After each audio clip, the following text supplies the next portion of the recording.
ایک بچہ شام کو آپ مسجد میں اعتکاف میں بیٹھے ہوئے تھے تو اس کی ذمہ داری تھی گھر سے افطاری کا سامان لانا. چھوٹا بچہ تھا, وہ ذرا دیر سے آیا افطاری کا سامان لے کر کے. جب پہنچا تو اعلیٰ حضرت کو جلال آیا, اتنی دیر سے کیوں آئے ہو؟ ایک تھپڑ اس کی گردن پہ دے مارا.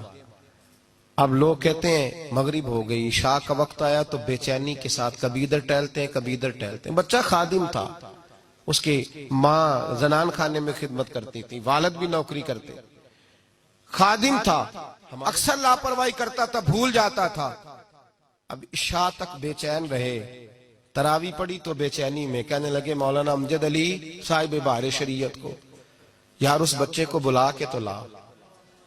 مولانا فرماتے میں نکلنے لگا تو کہنے لگے نہ جانا یار, اب نہ جانا, ہو سکتا ہے کہیں تھک کے سو گیا ہو بیچارہ, تو اس کی نیند نہ خراب کرنا, اگر جاگتا ہوا ملا تو ڈھونڈ لانا. کہتے ہیں حضرت صدر الشریعہ مولانا امجد علی صاحب کے ڈھونڈ کے واپس پلٹ آیا, لیکن وہ کہیں میسر نہ آیا.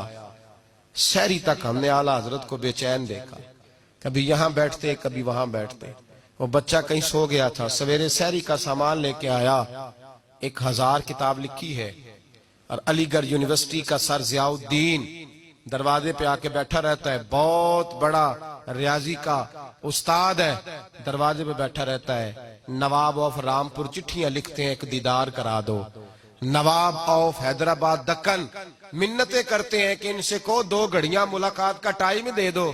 لیکن ایک بچہ غریب, اس کے لیے فاضل بریلوی درجنوں لوگ کھڑے تھے. جب وہ بچہ کھانا لے کے آیا تو گھٹنوں کے بال زمین پر اتحیات کے عالم میں گویا بیٹھ گئے. کہنے لگے بیٹے احمد رضا سے غلطی ہو گئی, کل تجھے تھپڑ دے مارا, اللہ کی رضا کے لیے معاف نہیں کر دیتا. اعتکاف میں جتنے لوگ بیٹھے تھے دھاڑے مار کے رونے لگے, اور بیٹے معاف کر دے, چل غلطی ہو گئی, بھول گیا تھا, معافی دے دے. اللہ اکبر. کہتے ہیں حضور نہ کریں, آپ کیسی بات کر رہے ہیں. فرمایا بیٹے میں بوڑھا ہو گیا ہوں تو بس تجھے مار بیٹھا, مجھے معاف کر دے. اس نے کہا حضور جیسے آپ کہتے ہیں میں راضی ہوں. فرمایا یار نابالغ تو اپنی مرضی سے معاف بھی نہیں کر سکتا, نابالغ تو معاف, چل تو اس طرح کر مجھ سے بدلہ لے لے.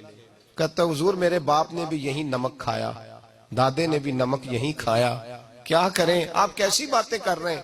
اعلیٰ حضرت فرمانے لگے تو باپ دادا کے نمک کا خیال کر, میں بھی تو اس مصطفیٰ کے دین کا خیال کروں گا نا جن کا میں نمک کھاتا ہوں, میں بھی تو خیال کروں گا نا, ان کی سنت معاف کر دے اللہ کی رضا کے لیے.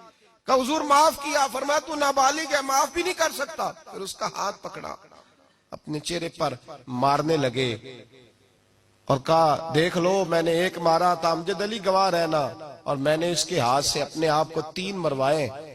پھر اپنی جیب سے پیسے نکال کے دیے اور پھر کہا لوگوں گواہ رہنا میں نے اسے راضی کر دیا ہے.